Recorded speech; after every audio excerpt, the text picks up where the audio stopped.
روزے میں برکت کا یہ نبوی نسخہ ہے، گھر میں خیریت اور برکت کا نبوی نسخہ ہے، یہ 2 in 1 نسخہ ہے۔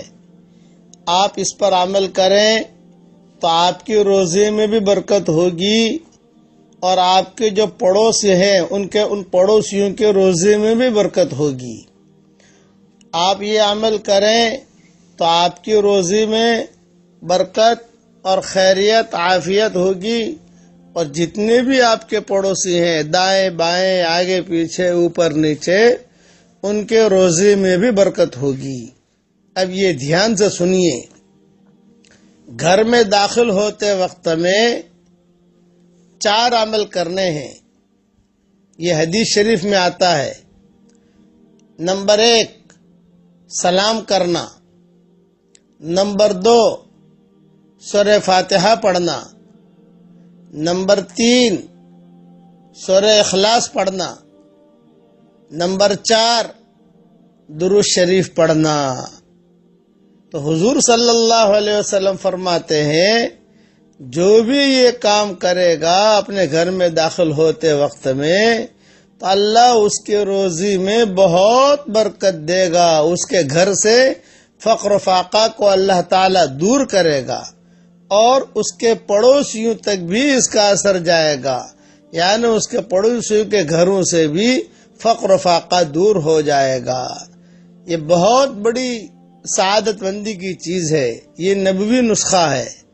اچھا، اس کے اندر ایک بات کی میں وضاحت کر دوں کہ کبھی ترتیب میں آگے پیچھے ہو جائے، مثلا سلام تو سب سے پہلے آئے گا ہی آئے گا، لیکن کسی نے پہلے درود شریف پڑھ لیا، بعد میں سورہ فاتحہ پڑھ لیا، بعد میں سورہ اخلاص پڑھ لیا، کوئی حرج کی بات نہیں ہے۔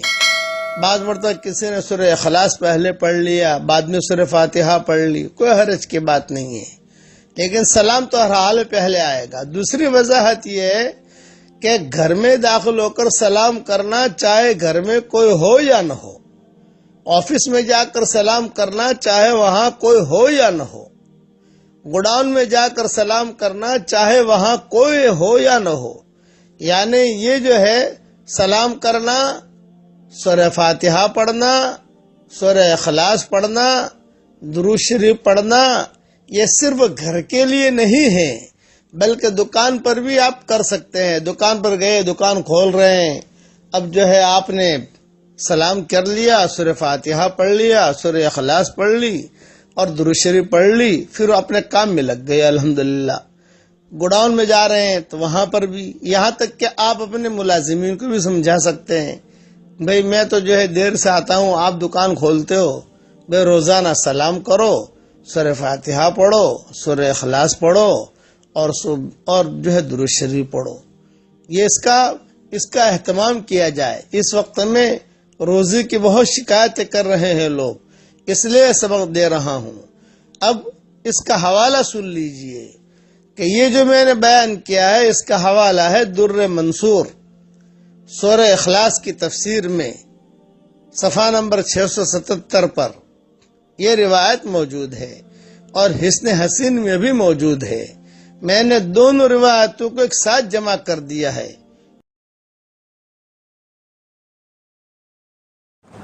ایک پوائنٹ بتاتا ہوں، لیکن حدیث میں نہیں ہے، مجھے کہتے ہوئے ڈر بہت لگتی ہے، کروڑوں آدمی سنتے ہیں دنیا بھر میں، لیکن حدیث میں نہیں ہے۔ لیکن اہل مدینہ کا معمول رہا ہے، چونکہ مدینہ منورہ میں رہتا ہوں نا، جب بھی کوئی پریشانی آوے، کچھ بھی آوے، تو آدمی جو ہے شہدائے احد کے پاس جاوے، ان کو سلام کرے اور اللہ سے دعا مانگے۔ بہت مجرب چیز ہے، شہدائے احد سے تو مانگنا نہیں ہے بھئی، نبی سے تو مانگا نہیں جاتا، میں تو کلیئر کرتا ہوں نا، مانگنا کس سے ہے بھائی؟ اللہ سے۔ دینے والا کون ہے؟ اللہ۔ لیکن وہ جگہ اسی ہے جہاں یہ لوگ دفن ہیں کہ وہاں آدمی کی دعا قبول ہوتی ہے۔ آدمی اللہ سے مانگے کہ اللہ پاک سلام تو میں ان کو کر رہا ہوں، سلام تو کسی کو بھی کر سکتے ہو، مغفرت کی دعا کسی کو بھی کر سکتے ہو، لیکن یہ کہ اللہ سے مانگے کہ اللہ میری فلاں پریشانی ہے، تو میری پریشانی دور کر۔ خاص طور سے جن کے نکاح نہیں ہوتے، وہاں جا کر دعا مانگتے ہیں، نکاح ہو جاتے ہیں ان کی۔ چونکہ مدینہ منورہ میں رہا تو وہ لوگ ملتے ہیں نا، ہمارے بیانات ہوتے یہ ہوتے جاتے ہیں آتے ہیں جاتے ہیں وہ، تو انہوں نے یہ سفر میں سنا ہے مجھے یہ کہا کہ اب جب کوئی بھی ایسا ہو تو ہم بھیج دیتے ہیں، جب سلام کریں ان کو، لیکن دعا مانگ اللہ سے، ہمیشہ یاد رکھنا ہم سلام تو کریں گے حضور صلی اللہ علیہ وسلم کو، لیکن مانگیں گے کس سے بھائی؟ دینے والا کون ہے؟ اللہ۔ ہر چیز ہر منزل میں اللہ کی محتاج ہے، اللہ کسی منزل میں کسی چیز کا محتاج اور پابند نہیں ہے۔ احد پہاڑ جو ہے نا، یہ احد پہاڑ حضور صلی اللہ علیہ وسلم دیکھتے تھے، وہ احد پہاڑ کی مستقل فضیلت ہے، اور حضور کہتے تھے احد یحبنا ونحبہ، احد یحبنا ونحبہ، احد ہم سے محبت کرتا ہے، ہم احد سے محبت کرتے ہیں۔ خاص طور سے جب بارش ہوتی ہے اس وقت میں احد پہاڑ جو چمکتا ہے تو ہم لوگ مستقل دیکھنے کے لیے نکلتے ہیں۔ بارش سونے کی طرح چمکتا ہے وہ، جب بارش خوب گرتی ہے اور احد پہاڑ کو تو عرب لوگ سب دیکھنے کے لیے آتے ہیں کہ یار کیسا چمک رہا ہے۔ حالانکہ پہاڑ تو دنیا میں ہم نے بہت دیکھے بھائی، ہم تو اب لوگ مجھے پوچھتے ہیں کہ مولانا آپ کون سے ملک میں گئے ہو، میں نے کہا بھائی یہ پوچھ کون سے ملک میں نہیں گیا، یہ پوچھ کہ کون سے ملک میں نہیں گیا یہ پوچھ، تو پتہ چلے کہ یہاں نہیں گیا۔ اللہ سب جگہ لے گیا، سب جگہ کا پہاڑ بھی دیکھیں، لیکن اس کی نوعیت ہی الگ ہے۔ مولانا سید خان صاحب رحمۃ اللہ علیہ فرماتے تھے کہ بھئی یہاں سے تم جو ہے احد پہاڑ پر جاؤ اور اللہ سے دعا مانگو۔ یہ مولانا سید خان صاحب رحمۃ اللہ علیہ ہمیں کہتے تھے، ان کی تربیت میں رہے ہم کہ تم جاؤ احد پہاڑ پر جاؤ، شہداء احد کو سلام بھی کرو، اور احد پہاڑ پر جا کر کہیں پر بیٹھ کر اللہ سے دعا مانگو۔ وہ قربانیاں جو ہیں وہ اب تک احد پہاڑ اس کی گواہی دیتا ہے، جو قربانیاں دی گئی ہیں۔ تو حضور صلی اللہ علیہ وسلم شہداء احد پر گئے اور وہاں جا کر جو ہے انتقال سے پہلے اور یہ کہا کہ دیکھو تھوڑے دنوں میں تمہارے پاس میں آنے والا ہوں، اور صحابہ سے کہا، صحابہ ساتھ تھے نا، یوں کہا کہ دیکھو میرے جانے کا تم لوگ زیادہ ویلا مت کرنا، میری تمہاری ملاقات حوض کوثر پر ہوگی، حوض کوثر تیار کرنے کے لیے جا رہا ہوں، میری تمہاری ملاقات وہاں ہوگی۔ جب صحابہ لے کر چلے تو حضور نے فرمایا میرے بھائیوں کو میرا سلام کہنا۔ تو حضرت ابوبکر نے پوچھا السنا اخوانک یا رسول اللہ، اے اللہ کے نبی کیا ہم آپ کے بھائی نہیں ہیں؟ آپ نے فرمایا اللہ تم میرے بھائی نہیں ہو، بل انتم اصحابی، تم میرے ساتھی ہو۔ میرے بھائی بہنیں تو وہ ہیں جنہوں نے مجھے دیکھا نہیں ہے اور میری بات پر لبیک کہہ کے کھڑے ہو جاتے ہیں، ہم لوگ حضور کے بھائی بہن ہیں۔ کسی نبی نے اپنے امتی کو بھائی بہن نہیں بنایا ہے، حضور نے بھی اپنا بھائی بہن بنایا محبت میں۔ یہ کون ہے کہ حضور کا بھائی ہے، یہ کون ہے کہ حضور کی بہن ہے؟ حضرت ابوبکر نے پوچھا السنا اخوانک یا رسول اللہ، کیا ہم آپ کے بھائی بہن نہیں؟ آپ نے فرمایا اللہ میرے بھائی بہن تو وہ ہیں جنہوں نے مجھے دیکھا نہیں ہے، بعد میں آئیں گے، اللہ رسول ہماری باتیں سنیں گے، قدم اٹھائیں گے، کام کریں گے۔ ہم نے حضور کو دیکھا نہیں ہے، لیکن جو حضور باتیں بتاتے ہیں فوراً عمل کرتے ہیں ہم، کیونکہ نبی نے بتایا ہے۔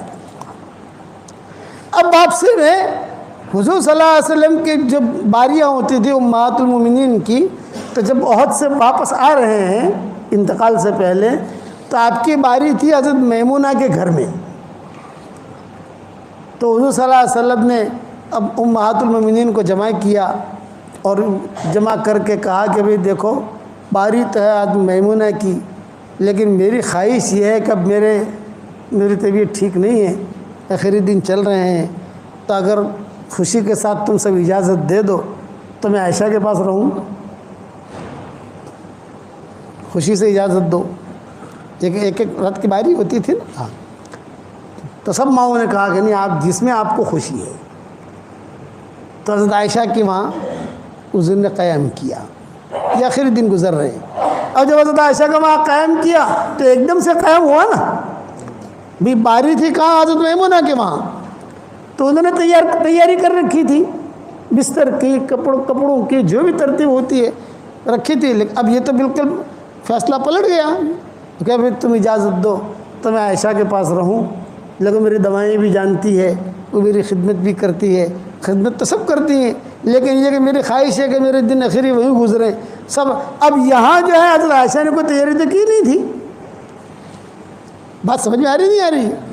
یہ مضمون بہت لمبا ہے، 5 گھنٹے کا یہ مضمون ہے جو مجھے 8:25 کو ختم کرنا ہے۔ ہاں کہ بھی حضرت عائشہ نے تیاری تو کی نہیں تھی، تو ساری ماؤں نے کہا کہ عائشہ جلدی جلدی تمہیں جو چیز کی ضرورت ہو ہم مہیا کر دیتے ہیں، کھجور کی ضرورت ہے کھجور لے آتے ہیں، دودھ کی ضرورت ہے دودھ لے آتے ہیں، اور خالی تم اشارہ کر دینا ہم لے آئیں گے۔ یعنی دوسرے ماؤں نے مدد کی کمرہ صاف کرانے میں۔ یہ نبی آ رہا ہے تو کمرہ تو صاف کرنا پڑے گا نا، بستر ٹھیک کرنا پڑے گا، تکیہ ٹھیک رکھنا پڑے گا، جو دوائیں وہ ڈھنگ سے رکھنی پڑے گی۔ اب حضور صلی اللہ علیہ وسلم یہاں آئے حضرت عائشہ کے کمرے میں۔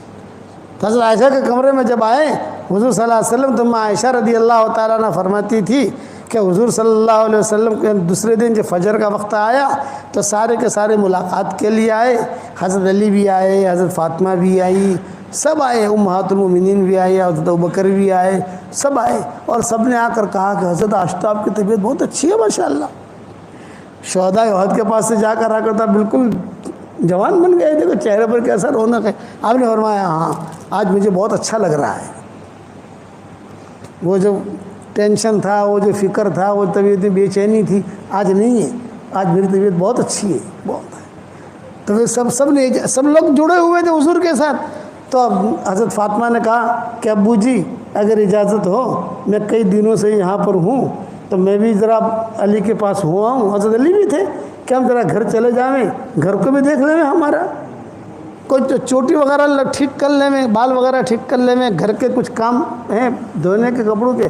حسن حسین کو بھی دیکھا نہیں ہے کئی دنوں سے ہم نے، حسن حسین بھی کھڑے ہوئے تھے وہاں۔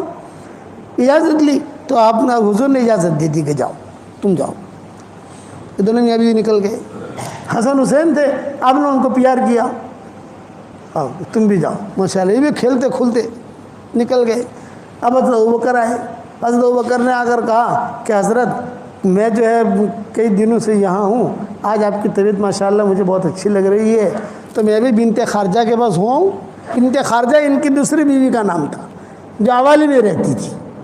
ایک بیوی یہاں رہتی تھی حضور صلی اللہ علیہ وسلم کے قریب کہیں، اور ایک بیوی رہتی تھی بنت خارجہ، اس کا نام تھا، یہ رہتی تھی عوالی میں۔ آج کل ہم جہاں رہ رہے ہیں عوالی میں، وہاں ان کا مکان تھا، وہاں سے پیدل جانا ہو تو 20-25 منٹ پیدل کے لگتے ہیں وہاں۔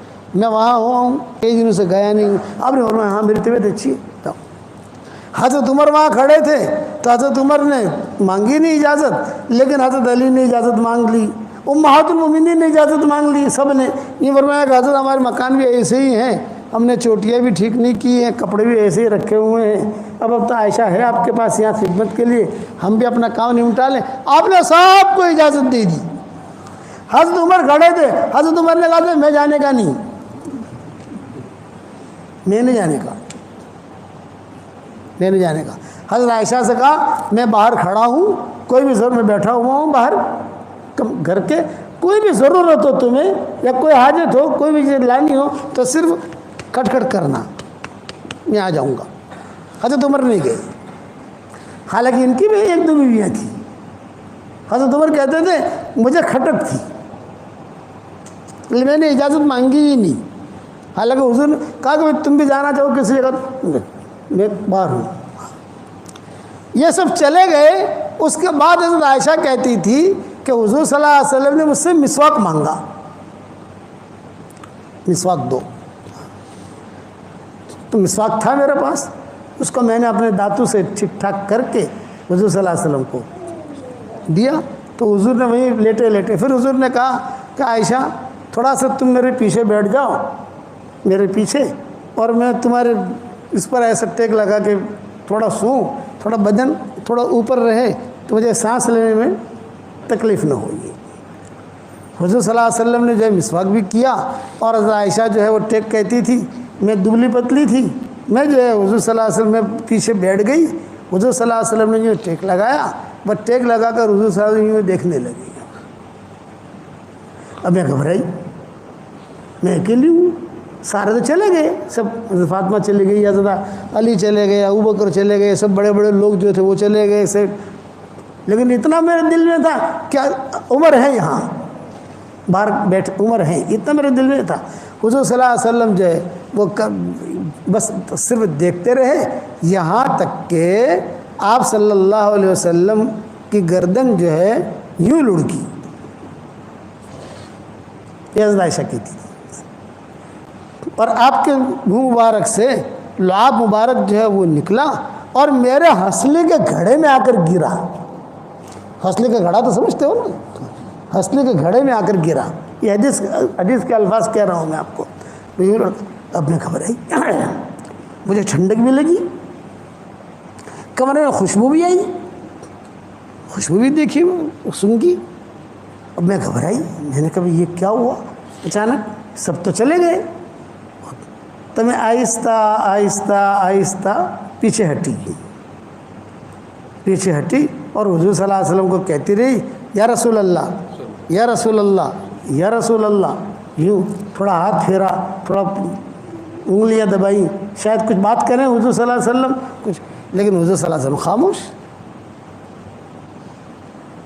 اب میں نے کبھی کسی کو مرتے دیکھا نہیں تھا، میں ایک تو کسی کو مرتے دیکھو تو ہمارے خاندان، ہمارے یعنی امہات المومنین میں سب سے زیادہ معمر عورت تھی ام سلمہ۔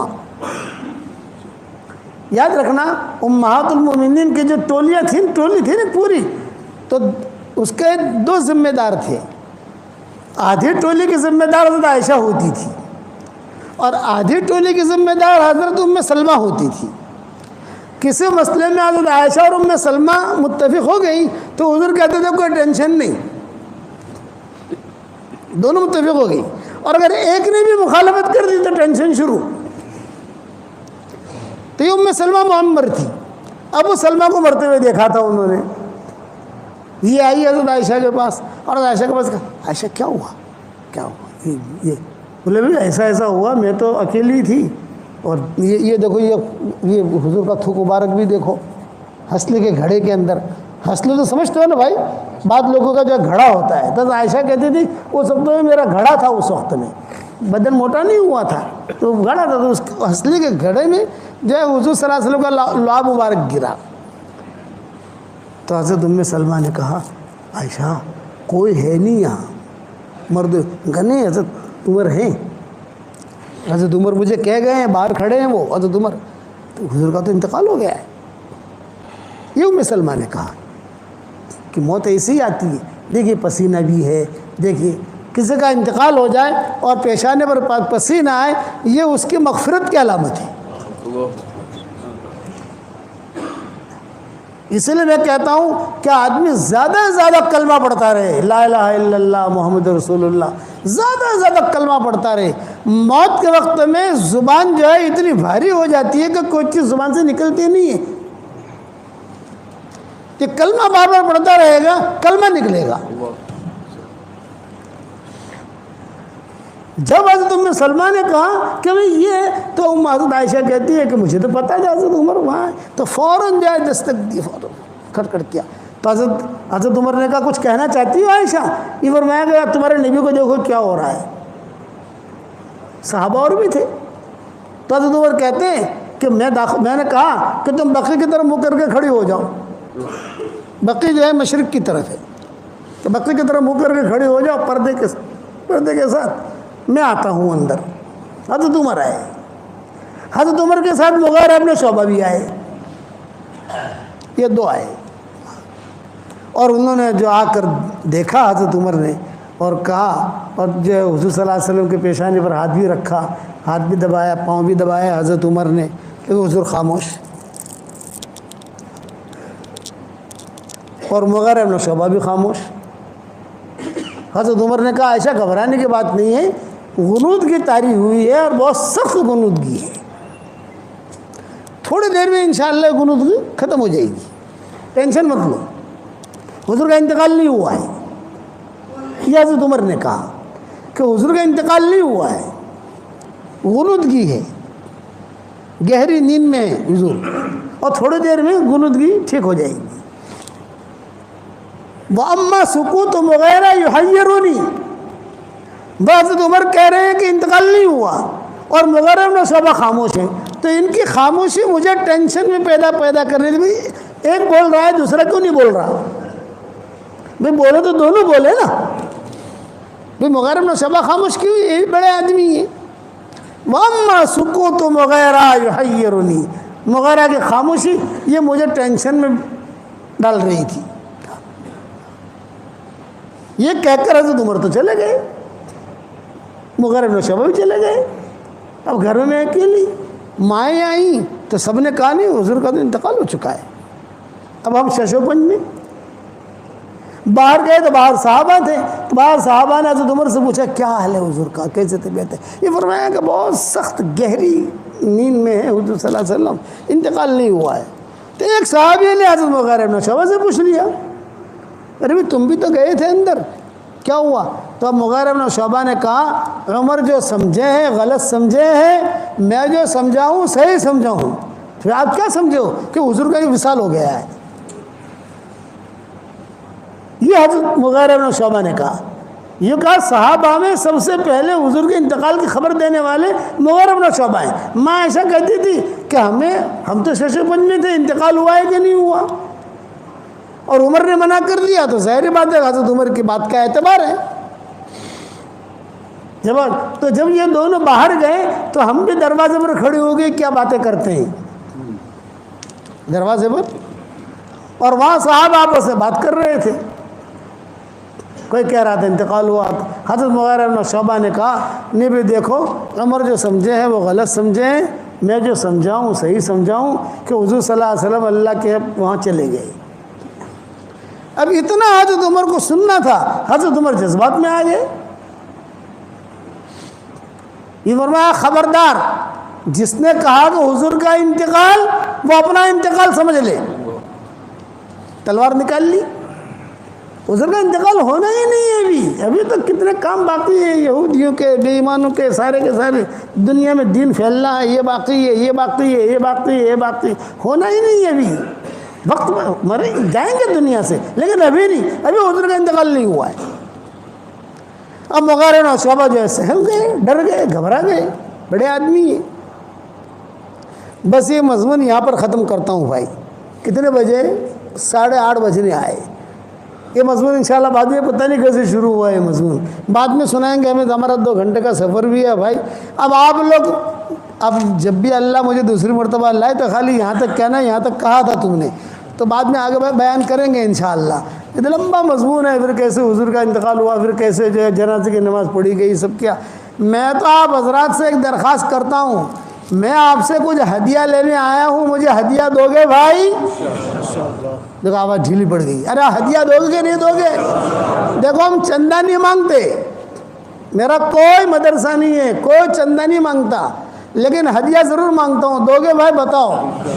بس میری درخواست یہ ہے کہ جب بھی میرے سبق سنو یا جب بھی میرے بیانات سنو میرے لیے دعا کر دینا. اتنا تو کرو گے کہ نہیں؟ ایک بات یہ ہوگی. دوسری بات یہ ہے کہ میں آپ کو ہدیہ دینے آیا ہوں. 10 مرتبہ سورہ اخلاص پڑھ لو تو جنت کے اندر ایک محل تیار ہو جاتا ہے. آج کل میرے شاگردوں کو کہتا ہوں 313 مرتبہ سورہ اخلاص پڑھنے کی عادت ڈالو.